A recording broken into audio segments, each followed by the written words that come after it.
A lot of people don't put enough respect on CTC's play. He's actually a very strong player, contrary to the many videos on my and Blunder's channel. But jokes aside, CTC's very good. And he's playing right now in SPL, the Smogon Premier League, not the Shuckle Premier League, the better one.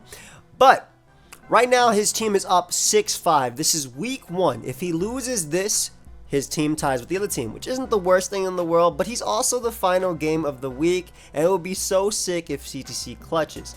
So we have Rain right here. We actually had gotten off a recording with Rain right before CTC was about to play, so I was really excited for him to use this. His opponent actually ended up bringing Sun.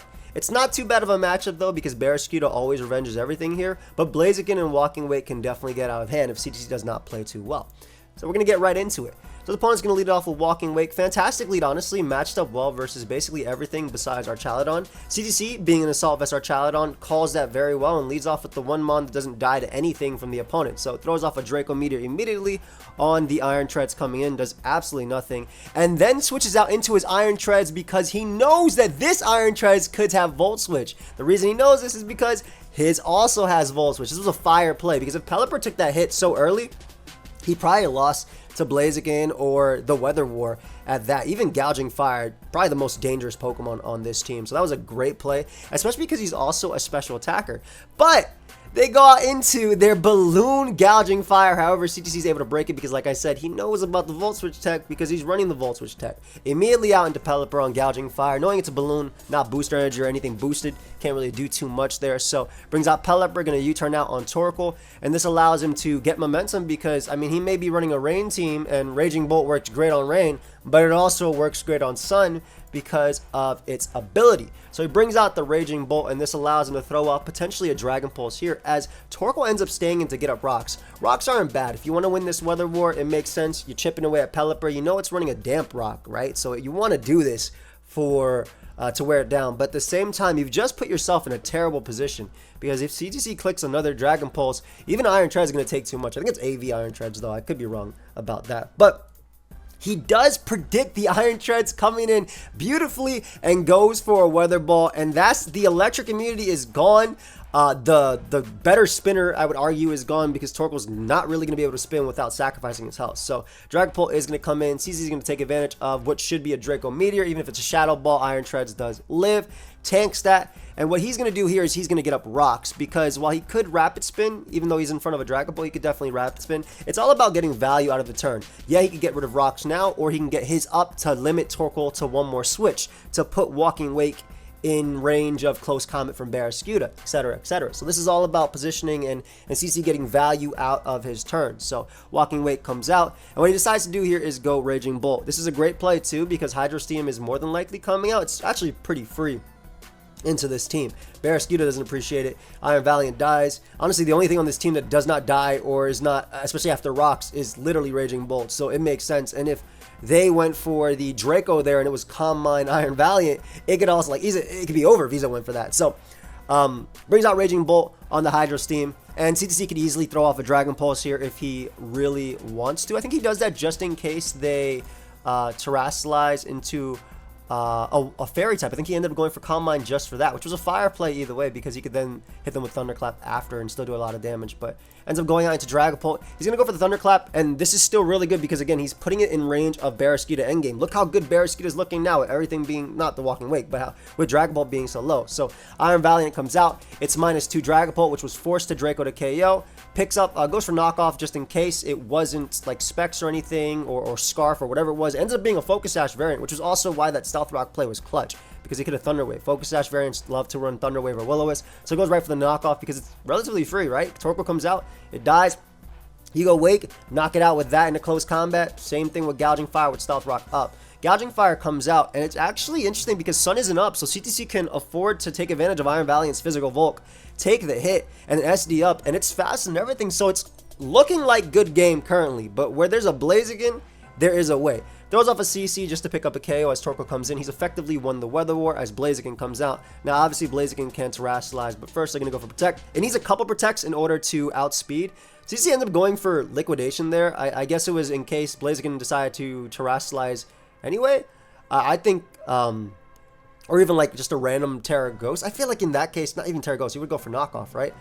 I think he just wanted to show it off. At this, I'll be real, because I honestly think close combat was better. The only resists that were nasty would be fairy or anything, but at this point, what CTC should be doing is just trying to get damage, because he knows that Terra Water Aqua Jet will always KO from Barraskewda, as long as Blaziken has no recovery. So Blaziken is going to Terrasilize here into a flying type. He does go for another liquidation, which is obviously halved in the sun. Again, I do think knockoff was a little bit better, whether he Terrasilize or not, just because it would have obviously put it in range of Barraskewda. But at the same time, limiting it to just this SD is still fine, because he can now sack Iron Shreds. He doesn't end up sacking Iron Shreds there because he knows that they cannot afford to SD again. Even if they do SD again, they most likely die to Terra Water, unless it's upper hand as the last move on Blaziken. They die to Terra Water Aqua Jet.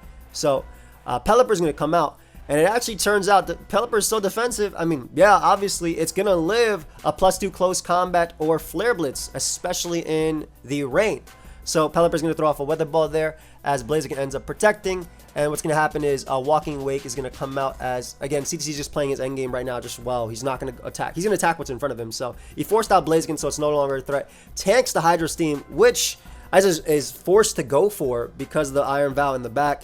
And then just goes for a Hurricane, putting it in range of that liquidation from Barraskewda. So Isa decides to take this as an opportunity to try and get 2 speed boosts to potentially win. But at this point, you just stay in with Pelipper, pick up the KO. Yeah, it gets a speed boost, but then you can go out into your Archaladon. Archaladon is extremely bulky and can Terrasilize right now, can throw off an Electro Shot, which is free in the rain, because even if Blaziken protects, you still get the special attack raise, and you can go for it the next turn anyway. Terra Fairies in the rain, right? So Flare Blitz is going to be doing half, close combat is resisted, and you can just go for another Electro Shot. Takes absolutely nothing and gets a defense boost on top of that. And with rain being gone, Hydro Steam from Walking Wake is definitely not going to be able to knock out this Assault Vest Archaladon. So Wake's going to come in and just die to a Flash Cannon. CTC not risking any move missing. Goes right for Flash Cannon. Going to take it out. And that's going to be game. And then CTC clutched week 1. He clutched, where's that? Was it here? It might have been here. I feel like it was here. But CTC has clutched week 1 for his team. That was fire. I was so hyped about watching this game, especially after we had just gotten off a sick recording as well. I think an undefeated recording too. So I was like, yo, go win. So beautiful game by CTC in the first one. So now we have another game. So at this point in time, I believe the score is, let me actually check real quick. Okay, so the score is 5-5, and CTC is playing Finchinator. Oh, you tier later, friend. They're both on the same team as well. But CTC is playing Finchinator right now, and the score is 5-5. If CTC wins this game, there's only this game and one more left, I believe by Soul Win, then the score is 6-5, and at worst they tie, and then it gives them the better opportunity to potentially win as well. CTC using some stuff that I always see him post replays of in the group chats. Just some strong, literally just strong Pokemon on both sides. And Finchinator is abusing Sun because Raging Bolt is really good. I'm surprised he doesn't have a Gouging Fire on this team, which I think would be incredible into CTC's team, especially that one Gouging Fire that's running Choice Band with Speed Booster in the Sun, Terra Fire. Oh my god, it just Okos everything. But loving King Gambit in this game. I think it looks incredible. The resist is fake. Roaring Moon is not a good King Gambit resist. I also like Raging Bolt on the other side as well, kind of similar, except that Roaring Moon actually has good special defense, so it can tank that hit. But we'll see how this goes.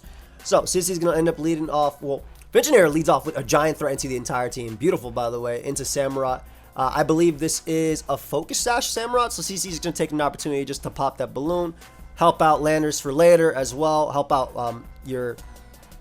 How about the King Gambit as well, 50-50s if this thing is basically dead, and just go for double Ceaseless Edges here. Finch does not decide to go for the Thunderclap there, just in case they want to switch out. Probably throws off a Dragon Pulse this turn. Yep, that was a good play. A second layer Spike, not always necessary, but it's free there, and you can safely go out into Landers. And Landers can go for a U-turn if it really wants to, or just go for a safe Earthquake. Ends up going for Stealth Rock, though. CC not really having a Mon that typically Terra Ghosts on this besides Samurott, so we'll see if those hazards end up staying here. But Torkoal being able to come in at already almost 50% is pretty wild for it. So gets a nice little speed tie potentially there, or he's faster. U-turns out on the Landers, as Landers is going to go for a U-turn of its own. Very smart. Probably going to end up sacking their Iron Treads here just to spin. I think that's a fine play by Finch. Like, you want no hazards on this side. Look at them. So CTC is actually down at this point, because even though he's going to be up a Mon, or at least they'll be tied in terms of Mons, all the hazards that he just spent time getting up are just gone. However, he's still looking really good with both Volcarona, especially depending on the Terra of it, and Roaring Moon also looks really, really nasty. So Raging Bolt is going to come out. CC is going to make the Landers play. Let's see if Finchinator does call that and goes for the Dragon Pulse. He does not. That makes sense. Premier is a threat. At least gets up he at least is able to get up the Stealth Rock there, as Finchinator takes it as a free turn to go for the Dragon Pulse, knowing that he's not going to Earthquake because he wants rocks up, plus he has a Landers, and then CTC reveals the Earth power there. That's for, like, you know, burns, grass terrain, etc., etc. Finchinator goes for the Weather Ball, raw Weather Ball. I don't even know if that killed at 26%, but with Rocky Helmet as well, if you want to speed tie, it could have. So, brings out Primarina on that. Gonna go for the Surf here, and at this point, it's kind of hard to KO Primarina. Like, what do you even KO with? Like, I'm actually, like, Earthquake does not KO from Landers. Surely it does not. Exactly. Primarina is really bulky. So, it's in Torrent now. Can knock out Landers as well. Again, that opens up King Gambit. That opens up that Roaring Moon endgame. All these Mons that can check it, especially with Terra Fly, Physical, like, just ends up checking it right there. Walking Wake is going to come out. Finchinator makes a beautiful play and scouts for the Custap Berry. Now, a lot of people have been using Custap, at least on the ladder. CC, I've been using this Custap Premier on the ladder. I know he passed it to a bunch of our friends as well. But that was a beautiful play by Finch. A lovely scout, honestly. And I think he also was scouting for the Landorus Sack. I think it was for the Custap Berry, just trying to bait it there. So that was beautiful. He baited it, but Torkoal is going to take both the Moonblast, and then it's going to die to Torrent Boosted Surf. So he couldn't really switch back out into Primarina. Into Walking Wake. It was too much of a risk. So I would say that was a good scout, but it still lost them a pretty good Mon, and it got damage on Wake. However, it does allow him to click Hydro Steam, which is going to allow Roaring Moon to come out after. And at this point, yeah, you just go right out to Roaring Moon. What happens is he gets the speed boost because of the sun, and he can go right for Acro. I think he just scouts for the Terra from Walking Wake. Turns out it is indeed not going to Terrasilize there, because I think Finchinator is trying to win basically the end game with Dragon Dance. Roaring Moon out playing Sucker Punches and still knocking out everything. He could be Brick Break as well at that point. So CTC calls that, goes for Knockoff, knocks out Walking Wake. We knew it was Spec, so he couldn't switch on moves. And then Roaring Moon still has a chance because this thing has not boosted in attack yet, so it can't actually KO it. And it turns out this Roaring Moon is actually a booster attack. But CTC pulls out the taunt to stop him from setting up. To stop the setup, he can then go for an Acro just to get some chip to put it in range of King Gambit if he really wants to. But what he wants to do first is he's going to end up going out into his Landorus just to get off an Intimidate. Because he's taunted, he's forced to attack here. Goes for Knockoff, gets the Rocky Helmet. And at this point, King Gambit does what it does best in OU. It comes out in the end and it just straight up wins the game. So I think that was really, really, really well played on CTC's part. I like the positioning, everything. Even reveals his Fairy Terra, which looked insanely good into Finchinator's team regardless, right? Like, Fairy Terra looks super good. So I just want to show those really good games that CTC played. Just show he's a solid player. He played his positions well. He attacked where the opponent could not defend. Even though Finch had a really good scout for the Custap Bear, at that point he had lost too many Pokemon, so it really didn't open up too much of an opportunity for him to go forward. But I hope you guys all enjoy. Let me know if you want to see more tournament coverage. What I may end up doing is going through SPL replays on stream, because I'm not sure if I want to. I just want to show this. I also have family coming over last minute, and I didn't have a lot of time for a video today, so I hope you guys enjoyed this either way. I thought it was good content. But what happened is CTC wins 6-5, and then Solwin was able to clutch up for them to win the week 7-5. So fantastic plays all around, and good game to both of them. I'll see you guys in the next one. So, peace.